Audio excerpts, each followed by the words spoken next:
મંદિર સળગાવ્યું, માતાજીનો ફોટો સળગાવ્યો, કોણે કર્યું આ કૃત્ય?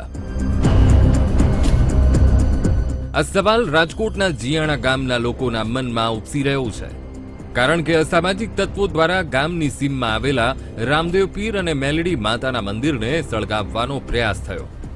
હિન્દુઓની આસ્થા પર તરાપ મારવાનું કામ થયું, જેને લઈને ગામના લોકોમાં રોષ ફાટી નીકળ્યો છે. શું બની હતી ઘટના?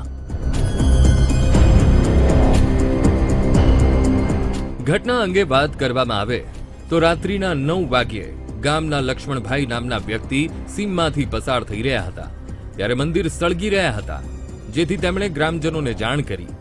ગ્રામજનોએ આવીને જોયું તો કોઈ તત્વોએ ટાયર સળગાવી રામદેવ પીરની મૂર્તિ અને મંદિર નષ્ટ કરવાનો પ્રયાસ કર્યો હતો. સાથે જ મેલડી માતાના મંદિરમાં પણ આગ લગાવી અને છબી સળગાવી દીધી હતી, જેથી રોષે ભરાયેલા ગ્રામજનોએ પોલીસને જાણ કરી અને ફરિયાદ નોંધાવી. લોકોની ધાર્મિક લાગણી દુભાવવાના કેસમાં પોલીસે તપાસ શરૂ કરતા ગામના જ પૂર્વ સરપંચ અરવિંદ સરવૈયાનું નામ ખુલ્યું છે, જેથી પોલીસે તેની ધરપકડ કરી સમગ્ર મામલે વધુ તપાસ શરૂ કરી છે.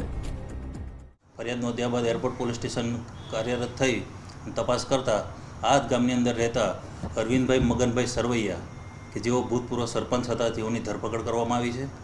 ધરપકડ કરતાં હાલમાં પ્રાથમિક તારણમાં એવું જાણવા મળેલ છે કે જેઓ 3 વર્ષથી પોતાની પત્ની તથા બાળકો પોતાની મિલકત એમના નામે કરાવીને જતા રહેલા હોય, જેને એકલવાયુ જીવન જીવતા હોય, જેથી એ માનસિક અસ્થિર જેવી સ્થિતિમાં જીવતા હોય તેવું હાલ જાણવા મળેલ છે, અને હાલ ધરપકડ કરી આગળની કાર્યવાહી કરવાની ચાલુ છે. જોકે અહીં પૂર્વ સરપંચે પૂજાપાઠ કરવા છતાં સ્થિતિ ન સુધરતા આવું કૃત્ય કર્યું હોવાની કબૂલાત કરી છે, એટલે કે આ કેસમાં ગુનેગાર પણ ગામનો જ નીકળ્યો. હાલ પોલીસે આઈપીસી 295, 435 મુજબ ગુનો દાખલ કરી કાયદેસરની કાર્યવાહી હાથ ધરી છે. કેમેરામેન ધવલ ગોંડલિયા સાથે રિપોર્ટર શનિ મૈયડ, વીટીવી ન્યૂઝ, રાજકોટ.